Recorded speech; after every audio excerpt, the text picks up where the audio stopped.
और अब हमारे साथ हैं श्री राम शिक्षा मंदिर इंटर कॉलेज के एक अन्य छात्र। हमें जानकारी हुई है कि इनका भी उत्तर प्रदेश माध्यमिक शिक्षा परिषद प्रयागराज की इंटरमीडिएट की परीक्षा में कोई रैंक आया है। तो आइए पूरी जानकारी और परिचय छात्र से ही प्राप्त करते हैं। जी, आपका नाम? मेरा नाम निशांत तोमर है, मैं गुराना गांव का निवासी हूँ। निशांत तोमर। तो निशांत तोमर जी, आपने क्या उपलब्धि प्राप्त की है? मेरे 554 मार्क्स 454 मार्क्स आया 500 में से और 90.8% और अपने ज़िले में 9वां स्थान प्राप्त किया है मैंने। जनपद बागपत में आपका 9वां स्थान आया है। तो क्या यूपी बोर्ड की जो कक्षा 10 की जो परीक्षाएं हुई थी उसमें भी कोई आपकी रैंक थी? नहीं सर, उसमें रैंक नहीं थे। उसमें 88.6% थे मार्क्स, उसमें कोई रैंक नहीं आई थी क्योंकि उसमें एग्ज़ाम नहीं हुए थे। ऐसे ही कोरोना वो था तो उस टाइम में ऐसे ही पास हो गए थे। कोरोना काल में आपकी 10th हुई थी? जी सर। जी, तो हम जानना चाहते हैं जैसे कि हजारों बच्चों को पछाड़ करके, क्योंकि जनपद बागपत में हजारों बच्चे इंटरमीडिएट की परीक्षा में बैठे हैं, तो इन हजारों बच्चों को पछाड़ करके आपने जनपद में 9वें स्थान पर जगह बनाई है। तो इसके लिए आपने कैसे कैसे तैयारी की, कितने घंटे आप पढ़ते थे, रूटीन अपना शेयर करेंगे? जी सर, रूटीन शेयर करना चाहूँगा। सर, मैं अर्ली मॉर्निंग 6 बजे उठ जाता था। उसके बाद फ्रेश होना ये सब। तो मैं आपको उस टाइम की बात बताता हूँ जब मैंने जनवरी में मेरा स्कूल छूट गया था। उसके बाद का अपना रूटीन आपके साथ शेयर करूँगा। आपका स्कूल क्यों छूटा था? सर, वो मैंने घर पर रहकर ही प्रिपरेशन की अपनी। जनवरी में कोर्स कंप्लीट हो गया था तो इस वजह से। जी सर। तो 7 बजे मैं स्टडी के लिए बैठ जाता था अपनी टेबल पर और मैं 3 बजे उठता था शाम के। यानी कि उसके बीच में 15 मिनट का ब्रेक लिया, 1 घंटा पढ़ा, 10 मिनट का ब्रेक, फिर 1 घंटा पढ़ा, ऐसे ब्रेक लेके और 12-1 बजे फिर अपना नाश्ता लिया जो कुछ भी लेना था और 3 बजे उठता था टेबल पे से अपनी। उठ के फिर नहाया, 4 बज गए, 4 से 5 खेला, फिर स्टडी टेबल पर बैठ गया और फिर 12 बजे तक पढ़ता था सर। तो लगातार घंटों आप पढ़ते रहते थे। आपने बीच में खेलने का समय नहीं बताया, क्या आप खेलते नहीं थे? 4 से 5 बताया सर। 4 से 5 आप खेलते थे। तो ये कुल लगभग कितना घंटा हो गया टोटल? लगभग कितने घंटे आप पढ़ते थे? 10-12 घंटे। 10-12 घंटे। तो 10-12 घंटे आप पढ़ते थे, तो उसके बाद में फिर नाइट में कितने घंटे सोते थे? 6 घंटे, 6-7, 6 घंटे। 6 घंटे आप सोते थे। तो जैसे आपने अपना रूटीन बताया, तो हम जानना चाहेंगे कि कहीं ना कहीं इसमें बीच में ट्यूशन का समय भी आपका रहा होगा, ट्यूशन या कोचिंग का समय। वो क्या समय रहता था जब आप ट्यूशन जाते थे? सर, डाउट थे जो मेरे वो फिजिक्स में थे और मैथ में थे। तो उनके डाउट्स क्लियर कराने के लिए मैं दीक्षित सर जी के पास और सोमित सर के पास जाया करता था और वो पहले जाया करता था। यानी कि जनवरी से स्कूल ड्रॉप करने से पहले, तब तक कोर्स कंप्लीट हो गया था। तो मेरा टाइम था 3 से 5, 1-1 घंटा दोनों के पास, मैथ और फिजिक्स के। तो मैथ्स और फिजिक्स की कोचिंग आपने की है। तो इसमें एक बड़ी बात होती है, छात्र छात्राओं को एक बड़ी समस्या आती है कि वो बैठ नहीं पाते, उनका मन पढ़ाई में नहीं लगता है।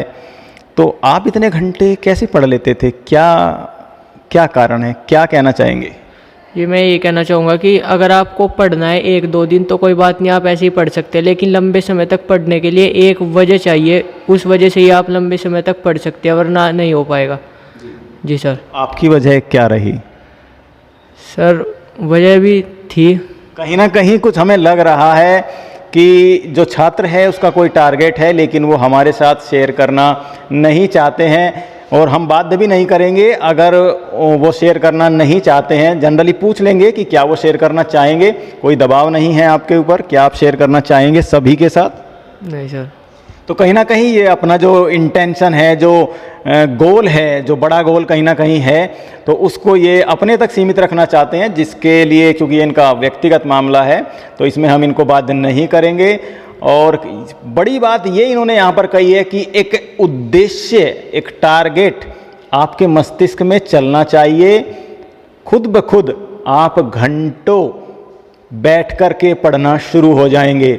तो यहाँ पर एक बड़ा संदेश दे रहे हैं उन सभी छात्र छात्राओं को जो आने वाले समय में हाई स्कूल की और इंटरमीडिएट की परीक्षाओं में बैठने जा रहे हैं और उनको किस प्रकार से तैयारी करनी चाहिए और तैयारी कैसे होगी उसका कारण इन्होंने, एक बहुत बड़ी बात इन्होंने यहाँ पर बताई है कि किस प्रकार से वो घंटों पढ़ते थे और आप भी घंटों पढ़ सकते हैं। एक बड़ा कारण इन्होंने यहाँ पर बताया है। तो निशांत जी, हमारा अगला प्रश्न आपसे यह है कि ये जो आप लगातार पढ़ रहे हैं, तो इसमें कोई स्वास्थ्य संबंधी परेशानी आपको नहीं आई? पीठ दर्द, पेट दर्द, पीठ में पीछे दर्द हो जाता था, तो उसके लिए मैंने डॉक्टर होम्योपैथिक के उनसे दवाई भी ली थी। लेकिन जब 1-2 दिन पढ़ाई की, जब बहुत दर्द हुआ, क्योंकि स्कूल में भी बैठ के ही पढ़ना पड़ता था, ट्यूशन में भी घर पे जाके भी बैठ नहीं पढ़ना था, तो इस वजह से। लेकिन जब आदत होती गई तो बस ऐसे हो गया। तो यानी कि आदत, धीरे धीरे आदत बन जाती है। शुरुआत में परेशानी आती है लेकिन फिर आदत बन जाती है। तो कुछ यौगिक क्रियाएं भी करते थे, अनुलोम विलोम या आसन वगैरह, कुछ वैसा? सर इसके लिए टाइम ही नहीं था। जो मैंने आपको टाइम टेबल बताया, फिर 5 घंटे सोना पड़ता, और उसमें नींद की भी थोड़ी प्रॉब्लम रहती थी, तो सर नींद में भी थोड़ा टाइम दिया। और सर पहले मैं 10th तक कबड्डी भी खेलता था, उसमें नेशनल भी है मेरे पास। तो आप नेशनल लेवल पर खेल चुके हैं? हाँ जी सर। तो हमारे साथ जो छात्र बैठे हैं जिन्होंने जनपद बागपत में उत्तर प्रदेश माध्यमिक शिक्षा परिषद की परीक्षा, इंटरमीडिएट की परीक्षा में 9वां स्थान प्राप्त किया है, वो कहीं ना कहीं जो खेल है उसमें भी अपना परचम लहरा चुके हैं। जी, क्या आप बताएंगे दोबारा से कि किस खेल में आपने राष्ट्रीय स्तर पर प्रतिभाग किया है? कबड्डी सर, कबड्डी। कबड्डी में कहाँ खेले थे आप? अरुणाचल प्रदेश में था सर हमारा नेशनल, और जो स्टेट था वो यहाँ पे बड़ौत में मदर टेरेसा एकेडमी में हो गया था स्टेट, तो वहाँ हम गए थे अरुणाचल प्रदेश। 2-3 दिन जाने में वहाँ पे भी प्रोग्राम था, और इसके लिए हमारे जो सर है उपेंद्र सर, उन्होंने ही परमिशन दी थी कि आप वहाँ पर ज़रूर जाइए और खेल कर आइए। और आए थे, सम्मानित भी किया गया था स्कूल में भी ट्रॉफी से, और वहाँ से भी खेल मंत्री आया पाडी रिचो सर, उन्होंने भी सम्मानित किया था अरुणाचल प्रदेश में। ये आप किस वर्ष आप जीते थे, जो वो बता रहे हैं आप कबड्डी में प्रतिभाग किया, किस वर्ष किया था? जब मैं 9th क्लास में था, उससे 4 साल पहले। मतलब 9th से अगर 4 करें तो कहीं ना कहीं आपका जा रहा है 5th क्लास? नहीं सर, अब मैं 12th में हूँ ना, तो अच्छा 9th क्लास में खेली थी मैंने। अच्छा, 12th से 4 साल पहले 9th में आपने खेला था। तो जब आप कक्षा 9 में थे, जब आपने कबड्डी में प्रतिभाग किया था, तो उसके बाद फिर ऐसा क्या हुआ कि आपने वहाँ पर कबड्डी से मुंह मोड़ लिया? जी सर मैंने उसके बाद भी कबड्डी खेली 10th तक। जाट कॉलेज में यूथ गेम थे स्टेट के, वो भी खेले। लेकिन जब पता लगा सरकार ने कुछ फेडरेशन बैन कर दिया है, तो उसका नेशनल नहीं हो पाया, स्टेट ही हुआ था जाट कॉलेज में यहाँ पर। और सर दूसरा बड़ा कारण ये रहा कि मैंने कबड्डी छोड़ दी, क्योंकि मैं 10th क्लास करके 11th में आया था। मेरे पास 2 ऑप्शन थे, तो स्पोर्ट्स या फिर अपनी स्टडी। इस विषय में मेरे सर गोविंद सर हिंदी पढ़ाते हैं, उनसे मैंने विचार विमर्श किया कि सर अब क्या करना चाहिए। तो उन्होंने मुझको एक ही बात बताई, जो मैं सबके साथ शेयर भी करना चाहता हूँ, कि अगर जो आपको अपने जीवन में 2 चीज़ में से एक चीज़ को चुनना पड़े कभी भी, तो उस चीज़ को चुन लेना जो आपको उस समय सबसे हार्ड दिख रही हो। तो मैंने स्टडी को चुना, क्योंकि मुझको उस समय कबड्डी आसान दिख रही थी कि मेरा फ्यूचर बन जाएगा, लेकिन पढ़ाई हार्ड दिख रही थी। जी सर, तो इस वजह से मैंने कबड्डी को ड्रॉप कर दी। घर वालों ने बोला कि कोई बात नहीं, तू छोड़ दे, जो तेरे को करना है वो कर। किसी भी तरह का प्रेशर नहीं रहा घर वालों का भी। उन्होंने भी बोला जितने घंटे तेरे से पढ़ा जा रहा है उतने पढ़, कोई ज़्यादा दिक्कत लेने वाली बात नहीं है, जितने नंबर आएंगे वो आ जाएंगे। जी सर। तो क्या नाम बताया आपने जिन सर का गाइडेंस आपने लिया? गोविंद सर। ये आप ही के विद्यालय के अध्यापक हैं? जी सर। हिंदी पढ़ाते हैं? हाँ जी, बहुत अच्छी हिंदी पढ़ाते हैं सर। तो कहीं ना कहीं जो यहाँ पर छात्र का जो संबंध है, गहरा संबंध अध्यापक से, वो मानसिक संबंध पाया गया, और उसका नतीजा है, गोविंद सर ने इनको बताया, जैसा आपने अभी भी सुना, कि जो चीज़ ज़्यादा कठिन हो, एक बहुत बड़ी बात गुरु ने इनको बताई, गोविंद सर ने इनको बताई, और उसको इन्होंने जीवन में लागू किया और उस पर खरे भी उतर रहे हैं। तो कहीं ना कहीं एक बात कही जाती है कि अच्छे गुरु की महत्ता जीवन में होती है, वही यहाँ पर सामने निकल करके आ रही है। और बार बार जितने भी अभी तक हमने इंटरव्यू छात्र छात्राओं के लिए हैं, एक ही बात निकल के आ रही हैं कि उनके अध्यापक गण जो हैं वो स्कूल समय के बाद में भी उनके लिए समर्पित रहते हैं, सहायता के लिए समर्पित रहते हैं, और जो गाइडेंस है उनका करियर से संबंधित, फ्यूचर से संबंधित जो मार्गदर्शन है वो यहाँ पर अध्यापक अध्यापिकाएं करते नज़र आ रहे हैं श्री राम इंटर कॉलेज बड़ौत में। तो ये कहीं ना कहीं अपने आप में बड़ी बात है और शायद यही कारण है कि लगातार इस विद्यालय से वर्ष 2015 से और अब तक जनपद स्तर, मंडल स्तर, राज्य स्तर पर टॉपर्स, रैंकर्स निकलते आ रहे हैं। तो तैयारी के संबंध में आपने तैयारी की, घंटों आप पढ़े, तो आप क्या संदेश देना चाहेंगे जो आगामी छात्र छात्राएं हाई स्कूल या इंटरमीडिएट की परीक्षा में बैठेंगे, उनको क्या संदेश देना चाहते हैं? मैं अपने युवा बहन भाइयों को जो अब इंटरमीडिएट में है या 10th क्लास में, उनको यही संदेश देना चाहता हूँ कि जैसे कई बच्चे ऐसा सोचते हैं कि हम अपनी प्रिपरेशन जब तैयार करेंगे जब कोर्स कंप्लीट हो जाएगा, क्योंकि इससे पहले कोर्स का बर्डन ज़्यादा रहता है, वो वर्क ही नहीं कर पाते कंप्लीट, उसके साथ साथ पढ़ाई कैसे करें।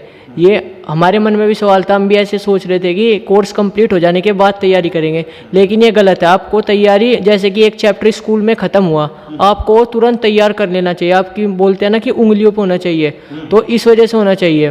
तो हमारे अर्जुन है जो भाई है स्टूडेंट, जिन्होंने जनपद बागपत टॉप किया है, उन्होंने ऐसे ही करते थे वो, मतलब ये चैप्टर तैयार और उनके याद। हाँ जी, बहुत ही होनहार स्टूडेंट थे, हमको ऐसा सौभाग्य प्राप्त हुआ कि उनके साथ हम पढ़े।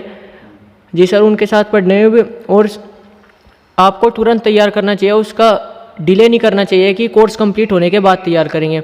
और मैं एक और ये संदेश देना चाहता हूँ कि जब आप स्टडी करें, ये मत कहिए कि आज मेरे को 12 घंटे पढ़ने हैं, 14 पढ़ने हैं। टारगेट बनाइए, अपने गोल्स बनाइए, आज मेरे को दिन में ये करना है। चाहे शादी में जाना हो, कहीं भी हो, तो सबको जाना पड़ता है, लेकिन अपने गोल बनाइए कि जैसे आज मेरे को फिजिक्स का एक चैप्टर तैयार करना है, चाहे उसमें 14 घंटे लगे, 15, 16, मैं इस वजह इसी गोल के साथ पढ़ता था। जी, अपने रोज़ टारगेट्स बनाए कि कितने तैयार करने हैं, दिन के अकॉर्डिंग सिलेबस को डिवाइड कर लिया। जी, 3-3, 4-4 बार भी 1.5 महीना रह गया था जनवरी के बाद, उस 1.5 महीने में 3-4 बार सिलेबस हो गया था। जी सर। तो यहाँ पर इन्होंने बताई है कि घंटों में डिवाइड ना करें, घंटों को टारगेट ना बनाएं, बल्कि जो अध्ययन सामग्री है उसको टारगेट बनाएं और इतनी अध्ययन सामग्री मुझे आज करनी है। इस प्रकार का मैसेज ये सभी छात्र छात्राओं के लिए प्रेषित करना चाहते हैं। और कोई बात? अब इनके मन में जो युवा बहन भैया देख रहे होंगे वीडियो को, ये सवाल रहता होगा कि ये यही क्यों बोल रहे हैं कि सामग्री को विभाजित करना चाहिए।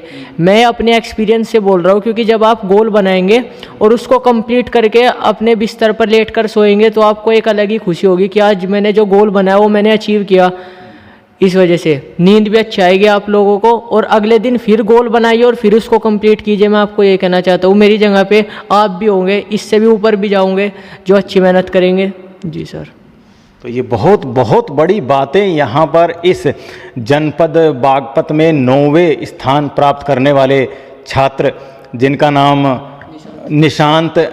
नाम निशांत तोमर है, इन्होंने बहुत सारी बातें बताई हैं। आगामी जो परीक्षार्थी रहेंगे, उत्तर प्रदेश माध्यमिक शिक्षा परिषद की ही परीक्षाओं नहीं, बल्कि ICSE बोर्ड या CBSE बोर्ड, सभी के लिए बराबर उपयोगी ये बातें, हमारा ऐसा मानना है, बराबर उपयोगी ये होंगी यदि वे इनका अनुसरण करते हैं।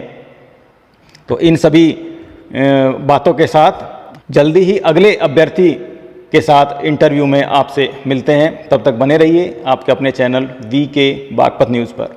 धन्यवाद।